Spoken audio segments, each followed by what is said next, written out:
bienvenue à tous, bienvenue pour un nouveau Un jour une Corée. Welcome everyone for One Day One Korea, comme tous les jours. Enfin non, pas tous les jours, mais en tout cas beaucoup. 3 fois par semaine. 3 fois par semaine, je suis avec mise à jour numéro 2. Comment vas-tu? Je vais très bien et vous-même? Alors pour être honnête, là le live que l'on fait, c'est la deuxième émission qu'on enregistre aujourd'hui, puisqu'on a enregistré l'émission juste avant dans un resto de Samgyeopsal, donc un resto barbecue coréen.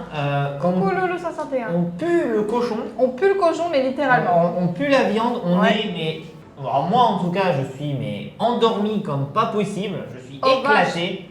Juste après manger, c'est compliqué de se réveiller. Mais en tout cas, voilà, j'espère que vous allez bien. Bonsoir à toi, Zero Mighty Zero, RM Tonia, ML Gili, Chrysalis Zero qui est là, Rossi7 qui est là également, Osorto qui est là. T'as des poils là, comme ça là. Oui, c'est marrant. Faut que je me rase des fois. C'est très aléatoire. De temps en temps. Bah, moi en fait, ma barbe s'arrête là. Et après, mais ouais, mais c'est marrant. Après, ils vont sauter comme ça, ils font poup. Ils s'en vont en libéral. Ouais, ils s'en vont. Okay. Bon, en tout cas, j'espère que vous allez bien. Alors malheureusement, on a dû un peu changer le programme d'aujourd'hui. Ouais, à la base, on avait prévu un autre sujet et par rapport aux événements de cette semaine, de lundi dernier, je pense que vous saurez de quoi il s'agit. On a décidé de faire une émission consacrée à Sully. Voilà, Sully, alors peut-être pour ceux qui sont endormis depuis 3 jours, puisque bon, c'était la grosse nouvelle malheureuse de cette fin d'année 2019, comme ça s'était passé en fin d'année 2017, c'est ça, hein, ouais. 2017 avec un chanteur de Shiny. Ouais. Eh bien, malheureusement, Sully nous a quittés lundi. Dans l'après-midi. C'est suicidé, il n'y a pas d'autres mots à utiliser. C'est très compliqué d'en parler, mine de rien. Oui, c'est pas facile à dire les mots. C'est vrai que c'est pas facile. C'est vrai que, toi, genre accident de voiture, tout ça, bon, tu peux le dire de manière. On a hésité à en parler parce que voilà, c'est pas des mots faciles à exprimer, c'est pas non plus un événement dont qu'on a envie d'utiliser pour attirer des gens, c'est pas du tout ça. On s'est juste dit que c'est un événement qui touche tout le monde, mais aussi qui est quand même assez spécifique à la Corée du Sud par rapport à beaucoup de choses dont on a déjà parlé et dont on va revenir aujourd'hui. Donc on va un peu reparler sur son cas en particulier, on va commencer par ça je pense. Ouais. Parce que c'est vrai que Sully, quand tu regardes un petit peu ce qui s'est passé les dernières années, c'est quand même la fille qui s'en est pris plein la gueule. Voilà. Ouais, honnêtement, quand tu regardes toute l'histoire qui s'est passée avec elle, quand tu vois tout ce que... Il y a eu beaucoup d'acharnement. Franchement, ça a été... Alors moi, on suivait un peu de ça de loin, parce que moi j'étais assez fan de FX. Je trouvais que FX était un groupe avec vraiment une couleur différente, parce que t'avais Amber qui était un peu le garçon manqué, qui n'existait pas du tout dans la K-pop. Je trouve qu'elles se mélangeaient bien les filles entre elles avaient tous des styles bien différents et pourtant ça apportait quelque chose de nouveau. Et la musique en elle-même, je la trouvais vraiment. Ouais, je trouvais sympa. C'était la petite musique de l'été, le petit truc sympa. Et c'est vrai que quand elle a quitté FX, quand elle était mis un peu de côté, mise de côté, c'est là où ça a quand même pas mal le cyberbullying qui a commencé. Donc le harcèlement cybernétique. Hein. C'est ça, le harcèlement un petit peu sur internet qui est extrêmement présent en ce moment. C'est quand même assez ouf. Et moi-même, je l'ai vécu en tant que petit youtubeur. Et pour vous dire, petit youtubeur, je suis vraiment petit youtubeur. Le harcèlement que tu prends parce que tu dis un truc, parce que tu fais un truc, les gens sont pas d'accord, ou parce que les gens sont pas d'accord avec ce que tu dis alors que c'est juste ton opinion personnelle sur un sujet, parce qu'ils estiment un peu sur YouTube des choses comme ça, que dès qu'il y a une vidéo sur YouTube qui sort, il faut absolument que ce soit la vérité qui soit sortie un petit peu. Il y a beaucoup de gens qui n'aiment pas quand on exprime des avis contraires aux leurs et qui se sentent du coup mis en danger dans leur propre sécurité, dans leur propre confiance. C'est ça. Donc moi je me rappelle, j'en avais pris plein la gueule quand j'avais dit que le dernier album de Dragon c'était une arnaque pas possible. Cette histoire de clé USB qui valait une blinde et qui était merdique. Je parlais pas du tout des chansons, je parlais juste du marketing en lui-même et la manière de traiter les fans. Donc ouais, tu prends une avalanche sur internet, les gens te jugent, Alors, que les gens te jugent, moi je m'en fous, hein, tu sais, les gens que je croise dans la On rue. le fait tous les jours, ça, de toute façon. Et qui pensent dans leur tête, putain, il est moche, il a des sourcils en triangle. Ça, je l'ai quand même reçu. Hein. On m'a dit quand même, j'ai les sourcils en triangle et c'est pour ça que je t'aime pas. Bon, bah écoute, c'est une. D'ailleurs, je l'ai représenté quelques minutes auparavant. Ah, ça va être loin, hein. C'est beau version 40 ans. 40 ans, voilà. Mais c'est vrai qu'en tout cas, le cyberharcèlement, C'est ça. c'est quand même un truc assez dingue quand tu t'en prends plein la gueule. C'est-à-dire que quand tu vas dire, quand tu es une personne qui a un petit compte, enfin qui a un compte Twitter, mais qui n'a pas d'abonnés hormis quelques amis ou des choses comme ça, tu le sens pas parce que toi tu es là pour commenter un petit peu ce qui se passe sur Twitter, tu fais tes petits retweets, tes petits messages. Si tu te prends la tête avec des gens de temps à autre, c'est comme dans la vie réelle, on va dire, ça arrive tous les jours. Ouais, voilà, c'est ça, ouais. Mais c'est vrai que quand tu commences à avoir un peu une communauté, quand tu commences à être un peu quelqu'un de connu ou autre, maintenant les réseaux sociaux, c'est que tu fais un truc, dans l'heure d'après, ça y est, t'es jugé. Et ça peut vite prendre une grosse ampleur en plus parce que les gens, ils vont aller rapporter des choses, ils vont déformer les mots qui ont été dits ou ils vont interpréter ce que tu as dit parce que c'est écrit au final. Et ils vont interpréter les choses différemment. Ouais, c'est ça, ouais. En plus, ce qui est assez malsain, c'est que n'importe qui sur Internet peut se faire passer pour quelqu'un. C'est-à-dire que moi, par exemple, si je dis quelque chose sur les concerts, par exemple, là maintenant, voilà, j'ai une expérience un petit peu, une expérience assez certaine sur les concerts. Je sais comment ça se passe, je sais comment se passent les contrats, ce qu'il y a dans les contrats, comment ça se passe avec les salles de concert, tout ça. Quand je donne un avis personnel sur comment peut se passer un concert d'une autre compagnie ou d'un autre producteur ou autre, je donne mon avis avec les éléments que j'ai et que je connais à peu près du milieu, tu vois. Voilà, tu te bases sur ton expérience. Tu te bases un peu sur ton expérience et les gens te connaissent parce que moi, quand je vais sur Twitter ou autre, c'est mon nom, c'est mon visage, ils savent très bien ce que je fais. Et quand tu as des personnes qui arrivent derrière et qui disent « Ouais, mais n'importe quoi, moi je sais que ça se passe comme ça », les personnes, tu les connais ni d'Ève ni d'Adam. C'est ça. Tu parlais de quelque chose de privé, de ta propre expérience, c'est-à-dire avec ton propre point de vue, et des gens qui n'étaient pas dans la situation, qui n'étaient pas là pendant les rendez-vous, qui ont peut-être le même genre d'expérience, mais qui finalement se basent de leur point de vue à eux, même des gens viennent de façon agressive. Même des gens qui connaissent absolument rien, quoi. Aussi, juste parce que tu vas agresser un groupe qu'ils aiment bien ou parce que tu vas agresser une personnalité qu'ils aiment bien. Ils vont même pas chercher à savoir si c'est vrai ou faux. Ils vont juste se dire faut que je le défende absolument, donc je vais descendre l'autre personne. Ouais. Et c'est vrai que Sully, honnêtement, je pense que c'est l'une des personnalités. Alors je ne suis pas beaucoup les news coréennes parce que c'est long à lire, c'est chiant.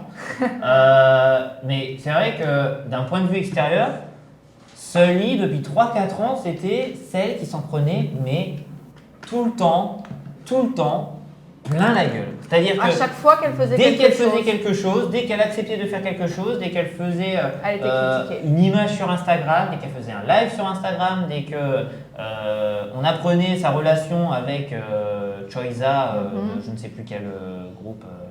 Parce qu'il y a beaucoup de célébrités au final dont on apprend les relations qu'ils ont avec d'autres. Effectivement, en Corée, c'est encore un sujet assez tabou, du coup ça va faire la une des journaux, on va en parler pendant un moment. Mais il n'y a pas forcément un harcèlement qui s'ensuit. Alors qu'elle, véritablement… Elle, c'était non-stop. Les gens s'acharnaient sur elle. Elle était avec son copain, c'était qu'est-ce que tu fais avec lui ou machin, ou tu te fais vriller le cerveau par lui, il y avait beaucoup de haine contre elle. Directement, en fait, c'était pas juste de la haine, c'était pas juste un désaccord par rapport à une situation ou des gens qui avaient des opinions différentes par rapport à ce qu'elle avait fait ou par rapport à des avis qu'elle donnait, c'était une haine qui était vraiment tournée vers elle. Ah ouais, c'était assez dingue. Après, quand elle a terminé sa relation avec Choiza, déjà, je pense qu'elle était déjà pas bien dans sa tête parce que bon, tu fais une longue relation. Même moi, après 2 ans de relation, je peux vous dire que j'étais pas du tout bien lorsque j'ai dû me séparer avec mon ex-copine.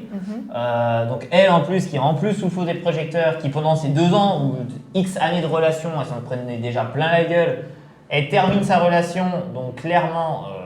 là, tu t'attends quand même un peu de support ou un petit peu de soutien de la part des gens. Juste que les gens ferment leur bouche, quoi. Voilà, juste que tout le monde ferme leur bouche, quoi. Et dès qu'elle a commencé à être un peu en solo, donc ouais, tu pètes un peu un câble. C'est un peu comme Britney Spears qui se rase la tête, qui boit, qui va faire la fête et tout. Ben, elle, c'était un peu pareil, c'est-à-dire qu'elle faisait la fête, elle allait en boîte de nuit boire des culs secs de champagne, des verres de champagne. C'est ça. Et les gens, à chaque fois, oh, t'as pas mis de soutien-gorge, ah, t'es une sale traînée, oh, regarde, on voit un truc pendant ton live. Alors que oh, pour machin regarder et tout. beaucoup que ce soit des vidéos qui passent sur Africa TV ou alors tout simplement sur YouTube ou même Instagram, les Coréennes se dénudent quand même de plus en plus sur leurs photos ou dans la rue. Et c'était pas la seule, quoi. C'était vraiment pas la seule. C'est pour ça que cet acharnement, on peut se demander pourquoi elle en particulier. Ouais, non, mais je sais pas, il y avait un groupe de personnes, parce qu'on peut pas dire. Après, voilà, faut faire très attention parce que c'est vrai que d'un point de vue extérieur, je pense que je regarde un peu tu sais, sur les articles de sites internationaux et tout. T'as tous les fans internationaux de K-pop qui disent putain, mais les Coréens, c'est vraiment des enfoirés. Les Coréens et les Coréennes, tout ce qu'ils savent faire, c'est. Il n'y avait pas que des Coréens. C'est cyberbully et tout. Alors, déjà, il n'y avait pas que des Coréens et des Coréennes. Ouais, quand tu voyais les lives, tu avais des Japonais, ou des Japonais, j'en sais rien, mais des gens d'autres anglophones pays qui s'en prenaient à elle et tout. Voilà. Même des Français ou des Françaises Voilà. qui s'en prenaient également à elle. Là, il y en a partout. Et puis, c'est surtout, la Corée du Sud, c'est un pays de 55 millions d'habitants, 50 millions d'habitants. Et je ne pense pas que sur un article de Sully, il y écrit 50 millions de commentaires, tous négatifs envers elle. C'est-à-dire que tu avais peut-être 20 000 personnes qui étaient vraiment anti-Sully, qui étaient sur tous les articles de Sully qui l'a défoncé, qui allaient sur ses photos Instagram qui l'a défoncé. Mais 20 000 personnes, c'est déjà énorme, quoi. Enfin, quand tu prends 20 000 personnes dans la gueule en mode, écoute… même s'ils ne sont pas en face de toi, forcément les mots, à force de les lire, les relire ou même de les entendre, dans ton inconscient, ça reste là et ça pèse. Ouais, et puis honnêtement, même moi quand je faisais des vidéos YouTube et des trucs comme ça, tu vois, je donnais mon avis et tout. Et les gens, tu sais, ils viennent te voir sur les réseaux sociaux et te disent putain mais comment je peux pas te blairer, t'as une voix, elle me crispe, je peux pas regarder tes vidéos. Tu sais, tu reprends ça, tu regardes ça, tu te dis mais… Et pourquoi est-ce que tu as besoin d'exprimer quelque chose de haineux? Pourquoi tu me le dis? Moi j'en ai… Garde pour toi, quoi. Regarde pas mes vidéos, passe à autre chose et… Si c'est pas un avis en fait qui t'aide à t'améliorer, peut-être dire ah je trouve que le ton de ta voix parfois peut-être fait un petit peu grincer des dents, est-ce que tu penses que ce serait possible de modifier les choses? Là tu donnes un avis. Là elle me dit je déteste ta voix, je lui réponds mais… Tu veux quoi? Tu veux que là, c'est de l'agression. Tu veux que j'aille faire tu veux que je fasse de la chirurgie esthétique pour changer ma voix ou… Ça se fait, on peut changer les cordes vocales. Ma voix, non merci. Enfin, je sais pas, c'est ma voix quoi. Donc même si des fois je l'aime pas, il y a une façon, à la limite, si tu veux vraiment exprimer une opinion négative, tourne-la de façon à aider la personne à changer, à évoluer ou à devenir meilleure. Moi, il y a des gens, je vous le dis honnêtement, il y a des gens que je considère, en qui j'ai une haine, tu vois. C'est-à-dire que des personnes, je les vois, la haine. Je peux pas les voir, tu vois. Mais je vais pas aller sur les réseaux sociaux faire putain t'es un enfoiré et tout. Soit je le dis en privé parce que c'est que ça ne concerne que moi et la personne en face. Soit j'ignore sa vie et je passe à autre chose, tu vois. Et moi c'est ce que je fais tout le temps, tu vois. J'ignore les gens, fais ta vie, je m'en bats les steaks. Ce qui est triste déjà, c'est que des gens ils aillent exprimer de la haine envers quelqu'un qu'ils connaissent pas forcément individuellement. Du coup, tu peux pas juger une personne de clairement. Ce que tu vois à travers les réseaux sociaux ou la télé une phrase, et tout ça. ou une vidéo et ou n'importe quoi. Pourquoi est-ce que tu ressens le besoin d'aller agresser et harceler quelqu'un? Est-ce que c'est pas une projection au final de ce qui va pas en toi et que tu essayes de projeter sur quelqu'un qui fait partie justement de la sphère publique et du coup, c'est pas parce que quelqu'un est public ou est célèbre que ça veut dire qu'on a le droit de donner notre opinion sur tout, d'aller les harceler, tout ça. Eux aussi, c'est des êtres humains. Non, moi, je sais qu'à un moment, j'étais pas bien. À un moment, j'étais quand tu reçois… Non, mais en fait, tu sais, quand t'as… franchement, dans ma carrière de youtubeur, je sais pas, j'ai peut-être dû au total recevoir, peut-être entre 10 et 20 messages vraiment haineux, quoi. Je parle pas des gens qui venaient sur mon live YouTube pour dire hey, t'es un gros PD, trop bien, t'écoutes de la K-pop. Non, mais ça, c'est des gosses de 10 ans qui ont rien à faire. Ceux-là, je les banne de mon live et je m'en fous, tu vois. Mais quand t'es tranquille chez toi, tu vois, tu bosses, machin, tu fais tes petits projets à droite à gauche et d'un coup tu reçois un message en privé dire sache que je te déteste parce que ta voix, vraiment, je peux pas la blairer, quoi. Mais la personne, ça veut dire qu'elle a pris 5 minutes de son temps de vie où elle aurait pu faire quelque chose de positif qui aurait illuminé son existence à ce moment-là. Elle a pris ce temps-là pour écrire quelque chose de négatif et de haineux pour l'envoyer à quelqu'un qu'elle ne connaît pas personnellement. Ouais, c'est ça. C'est ridicule. Tu sais, je regarde son truc, je fais mais.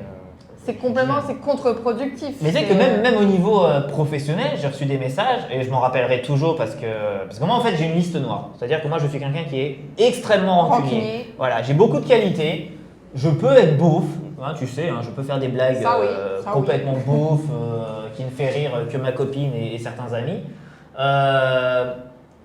Mais j'ai un énorme défaut et ça je ne peux pas le nier, je le sais de toute façon, c'est que je suis extrêmement rancunier. C'est-à-dire que tu me fais un truc une fois, ça y est, c'est bon, j'ai plus envie de discuter avec toi, j'ai même pas envie d'écouter ce que tu as à me dire. Quand j'ai l'histoire de A à Z, j'ai pas envie de savoir, tu vois, c'est bon, j'ai mon opinion terminée, quoi.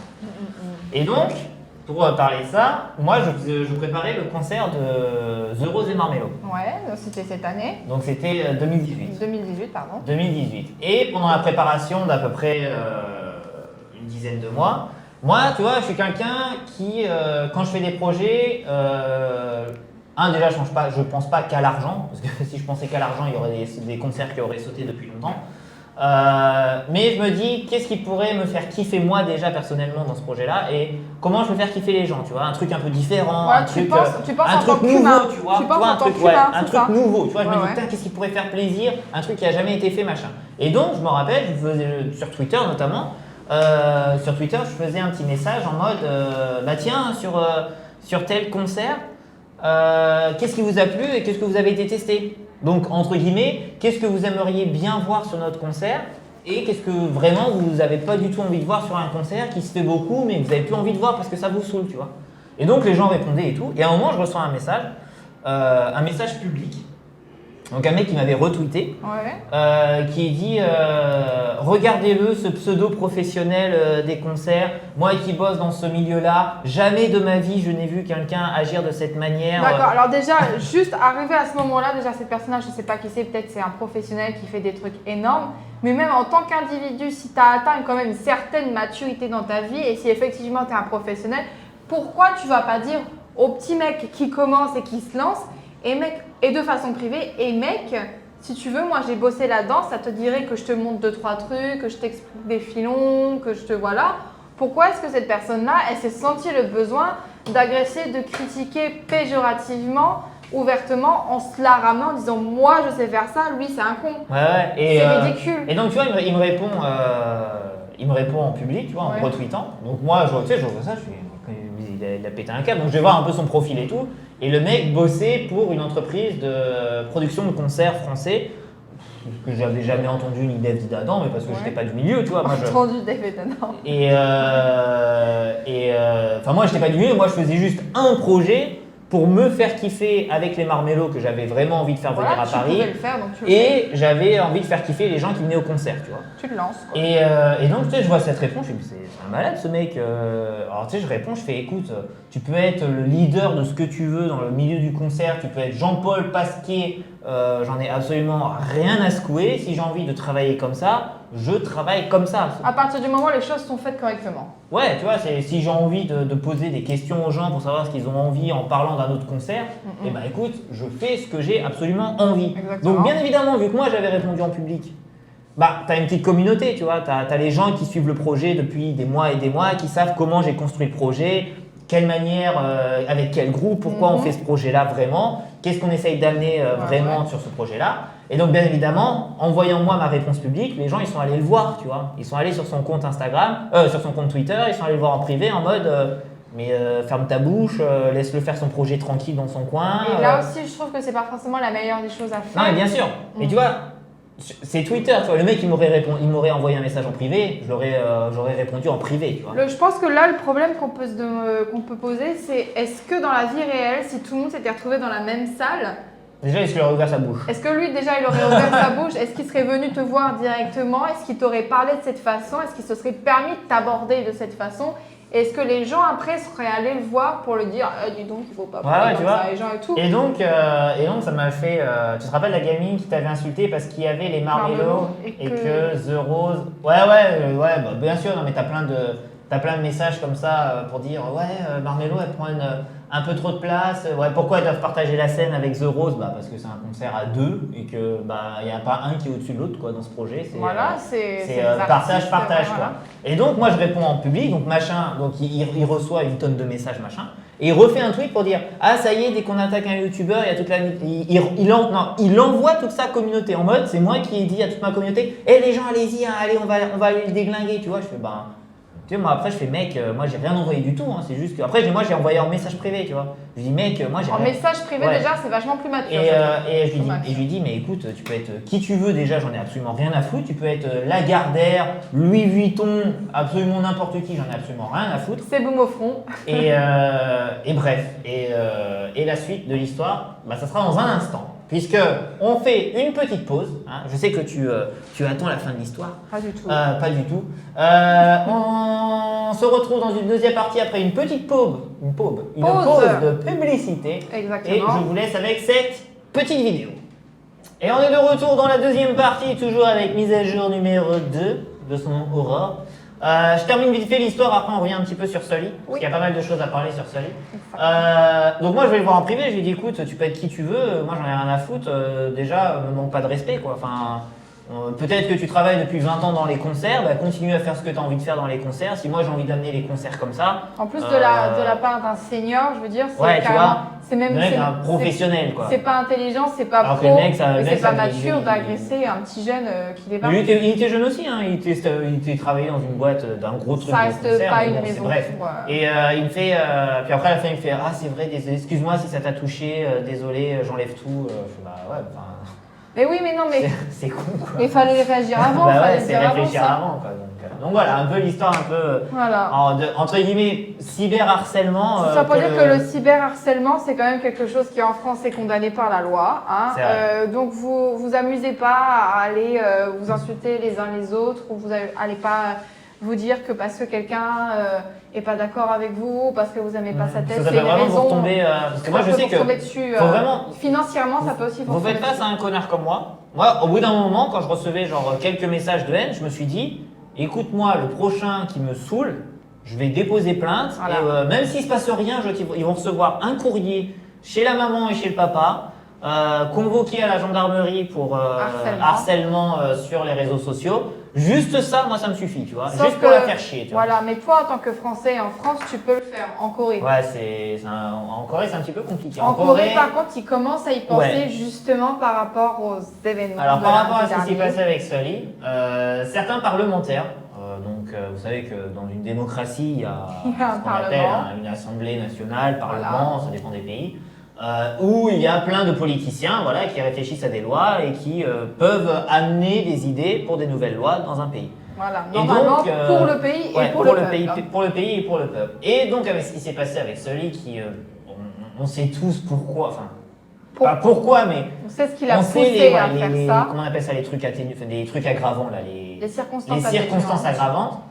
On sait très bien. C'est quoi les circonstances aggravantes quoi. Voilà, c'est qu'elle a été cyberbulée pendant des années et des années. Et du coup, les gens commencent à se dire mais c'est quelque chose qui l'a concerné, pas que elle, il y a beaucoup de plaintes, il y a beaucoup de complaintes tous les ans constamment en Corée du Sud. Et pas que sur les réseaux sociaux. Vous connaissez un petit peu la réputation des netizens. Ouais. C'est violent, c'est quand même violent. C'est des messages. Là, même après ce qui s'est passé avec Sully, il y a Mina de Girls' Day. En plus, ça touche ma favorite quoi. Ça touche ma chanteuse favorite. Enfin, la personnalité favorite. Et elle reçoit un message sur Instagram en disant ah ben t'es la prochaine. Tu seras la prochaine. Ah ouais d'accord ok voilà. Ouais, donc pas de rien quoi, c'est juste go vas-y le suicide. Mais même pas que quoi. Ça, la jeune fille qui travaille en tant qu'artiste de tatouage. Ah ouais non mais ça c'est une histoire de et qui est soupçonnée comme quoi elle serait la petite copine d'un des membres de BTS. Rien n'est confirmé. Et même tout a été renié de la part de l'agence Big Hit et des gens concernés. Et elle est tellement harcelée de messages sur Instagram que déjà le compte est passé privé, mais elle continue à recevoir des messages de haine. C'est clair, elle reçoit des messages.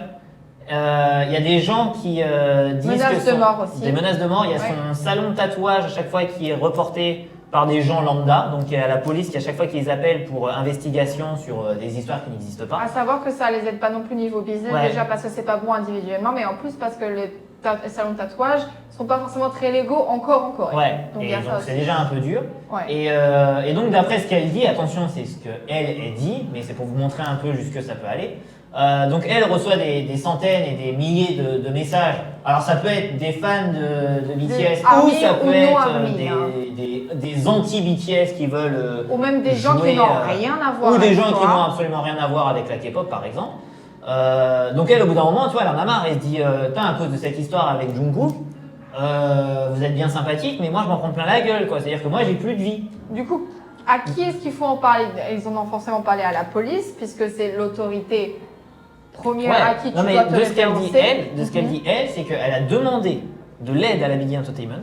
Elle a demandé à ce qu'il l'aide à arrêter tout ça, ou en tout cas à avoir une aide humaine ou tu vois, au niveau de la loi pour machin. Et ils ont répondu, bah, le mieux c'est que tu dises rien et que tu te taises. Ça, c'est un petit peu la politique des compagnies en Corée du Sud. Ouf, à partir du moment où tu n'as pas envie de parler d'un truc, tu dis juste plus rien et tu dis les gens vont oublier. Le problème ici, c'est que le harcèlement continue et qu'à côté de ça, la Big Hit a lancé un procès contre un employé de karaoké, je crois, qui a diffusé des vidéos où BTS apparaissait dessus.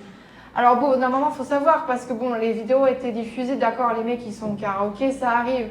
Aller vendre des vidéos, c'était pas forcément très malin parce que ça fait un petit peu paparazzi, mais c'est un petit peu le genre de truc quand même qu'en entertainment tu trouves beaucoup. Là, il s'agit quand même de la vie d'une personne qui est menacée psychologiquement, physiquement sur son lieu de travail.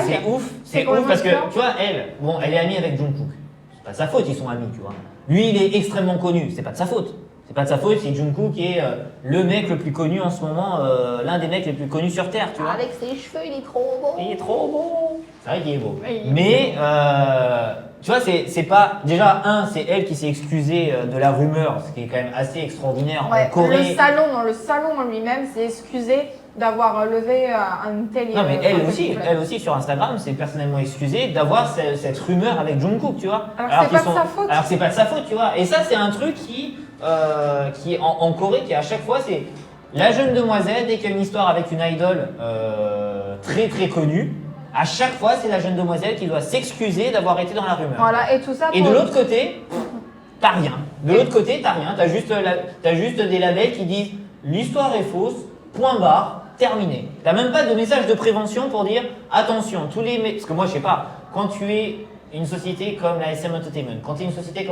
comme la Big Hit, quand tu es une société comme la JYP Entertainment, que tu gagnes des millions de dollars par an parce que tu as des artistes qui sont extrêmement connus, quand une rumeur détruit la vie d'une jeune demoiselle et qui demande seulement d'avoir même, je sais pas, un avocat, tu vois, un avocat payé, d'avoir un professionnel qui puisse lui dire peut-être ça serait bien de faire ça ou ça. Oui, alors là, et que la seule chose que tu as en retour, c'est bah écoute, tais-toi et passe à autre chose. Attends. Mais là, c'est parce que tu réfléchis en tant qu'Européen qui a reçu une certaine éducation avec certains principes. En Corée du Sud, c'est pas du tout comme ça que ça se passe. La compagnie travaille pour la compagnie, d'accord? Les gens qui travaillent avec la compagnie, c'est les gens qui travaillent avec la compagnie. Ils font pas partie de la compagnie. Elle n'a aucune relation avec la compagnie. Donc déjà, je me fais un peu l'avocat du diable, mais la compagnie en elle-même n'a pas d'intérêt à aller payer quoi que ce soit pour quelqu'un qui ne fait pas partie de la compagnie. Ça, c'est une politique interne. Ensuite, pour ce qui est d'effectivement que la Big Hit défende en elle-même la jeune fille, ça veut dire qu'ils prennent parti.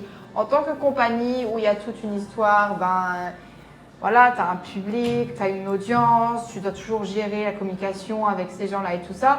Prendre parti pour une personne quand tu as des masses à côté qui sont en train de s'agiter, c'est pas forcément la tactique à faire. Ouais, mais ça, c'est même pas dire. Après, d'un point de vue humain, oui, c'est triste. D'un point de vue humain, forcément. D'un point de vue, normalement, tu aides un petit peu les gens autour de toi. Enfin, c'est quand même l'une des meilleures amies de Jungkook. Quand tu tiens un peu, alors peut-être qu'il a fait des choses, attention, hein. Je dis pas qu'il a rien fait ou machin, ça se trouve, il lui a donné énormément d'aide. De ce que elle, en tout cas, elle raconte, tu vois, c'est en mode moi j'ai plus de vie, je peux plus faire mon taf. Je demande un peu d'aide à la Big Entertainment pour savoir au niveau de la loi, est-ce qu'ils peuvent m'aider, machin et tout. La seule chose que j'ai en retour, c'est rien à part tais-toi et passe à autre chose. C'est un petit peu dommage. Et avec Sully, ce qui est encore pire, parce que Sully, elle est sous contrat de la SM Entertainment, Donc normalement, là, c'est la SM Entertainment qui est responsable. Là, par contre, oui, elle est interne à la compagnie. Elle est donc interne ils à la sont obligés de compagnie. faire quelque chose. Ouais. Donc, ils sont responsables de l'état physique et mental Et de toutes les personnes et psychologique de toutes les personnes qui travaillent pour toi, parce que c'est quand même des gens qui travaillent pour te faire gagner de l'argent au départ. Elle aurait demandé, c'est ce qui est sorti dans les derniers articles, elle aurait demandé de l'aide via son manager, parce que le manager, c'est la personne de confiance. Quand tu es une idole, que tu passes des années et des années il gère ta vie de toute façon. Ouais, pour avec toi, le même manager, avec la même personne, c'est la seule personne en qui tu as extrêmement confiance. Qui connaît tous tes secrets forcément. Ouais, exactement, qui sait où tu vas, tous les déplacements sont connus par le manager. Elle demande de l'aide au manager. Et après, bah, vous savez où ça en est rien. arrivé. Mais absolument rien. Le problème en fait, c'est qu'en Corée du Sud, à part en mettant de côté le côté cyberbullying, la santé mentale, c'est pas quelque chose qui est forcément très pris en compte encore. On commence à en parler là avec ce livre, effectivement, ils commencent à parler d'une loi contre le harcèlement, le cyberharcèlement.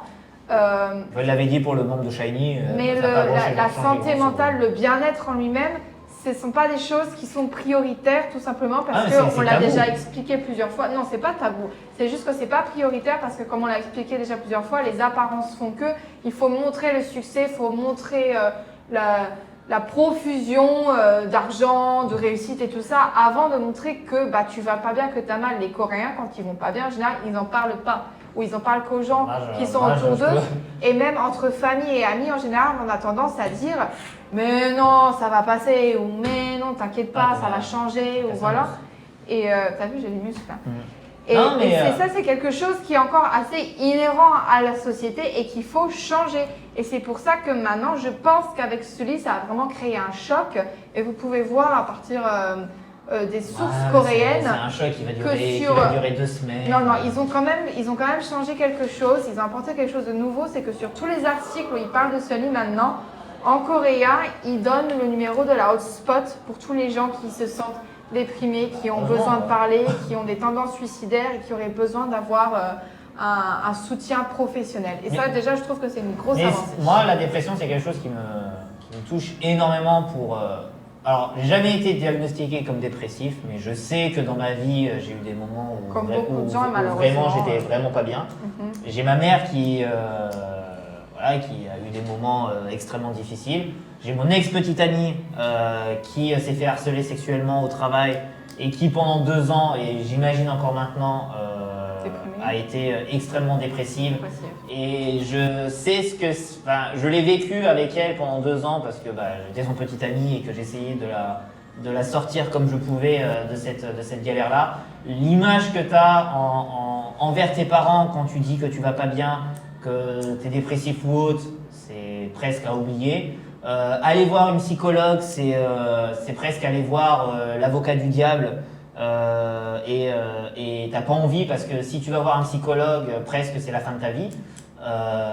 J'avoue qu'en 2009, je m'étais fait diagnostiquer pour une dépression et j'avais vu des psychologues. J'en ai vu 4, je crois, en 1 an. Et on peut se mettre en fait à la place de vous si ça vous concerne. On peut comprendre à un certain point que c'est pas facile d'exprimer ces choses-là parce que vous pouvez vous sentir peut-être honteux. Ah oui, clairement. Ou alors. En fait, c'est soit t'as pas envie d'être honteux, mais je pense surtout. Ou coupable de ce que vous ressentez parce que tout le monde vous dit mais attends, t'as un taf et t'as des amis, attends, t'as un copain, attends, t'as des choses bien autour de toi, pourquoi est-ce que t'es déprimé?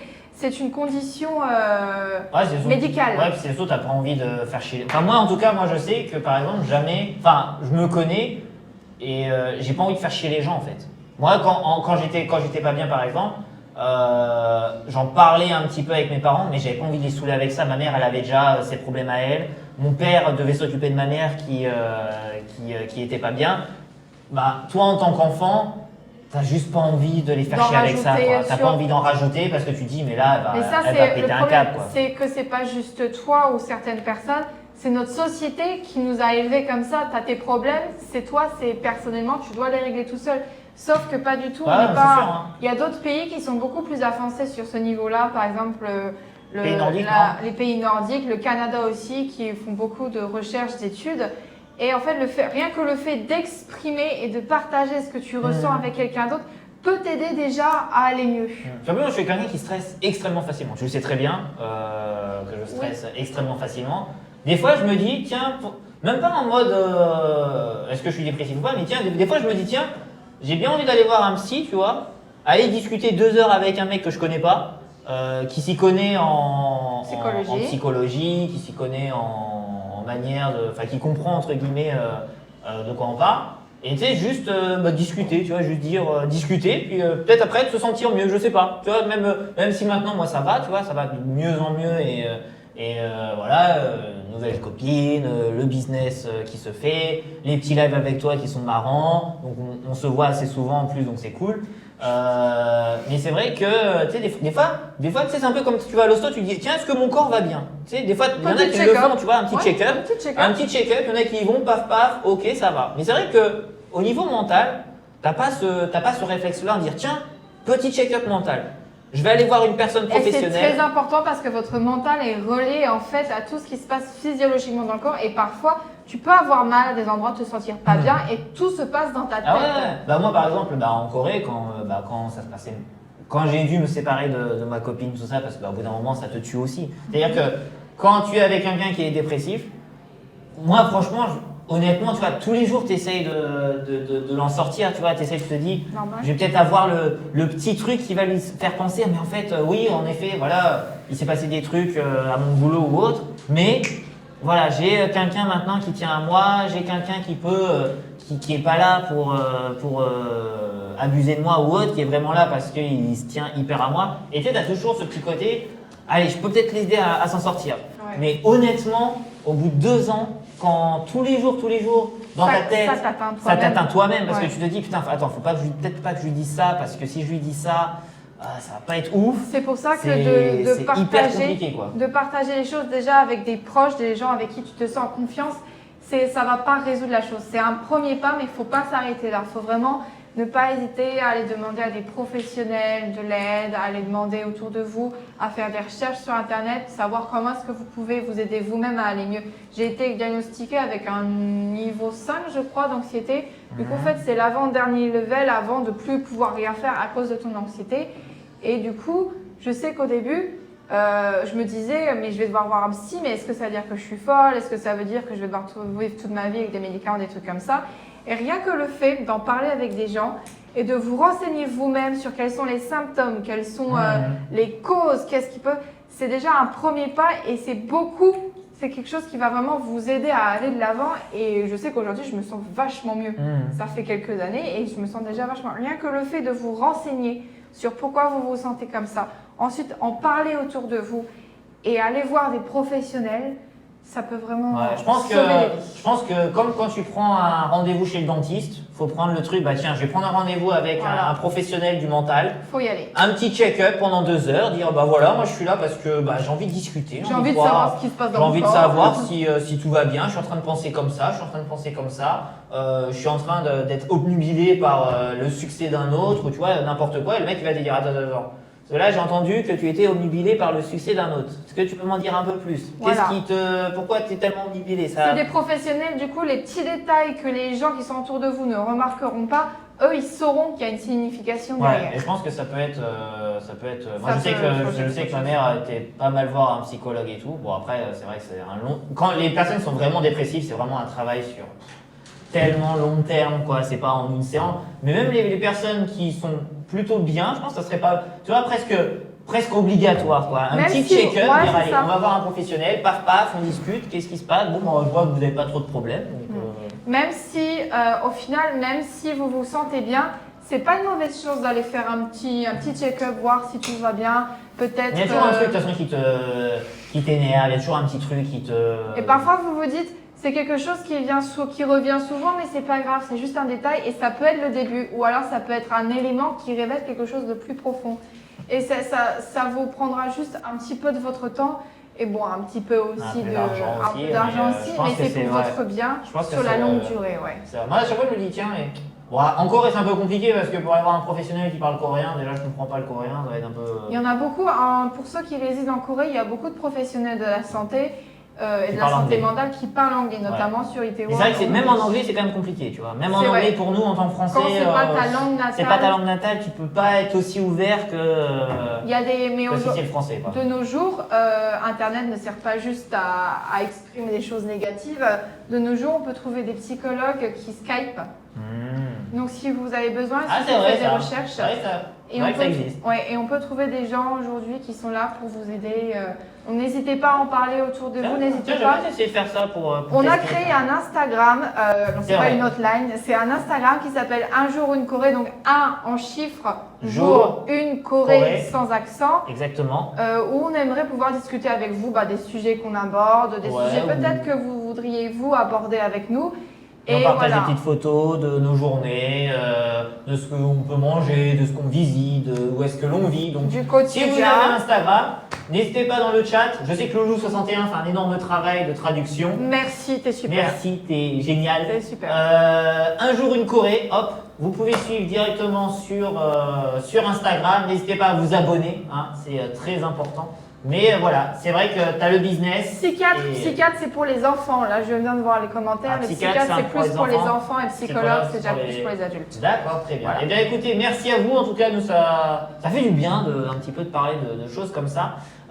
Merci à vous. On se retrouve demain pour un nouveau live et vendredi pour une autre émission. Exactement. Thanks everyone for coming, even if you don't speak French. I know some people is doing that. And thank you Loulou for translating everything in English. Merci Loulou, et comme je le dis à chaque fois, Neil Tashiman Nayan. Annyeong, et portez-vous bien. Salut.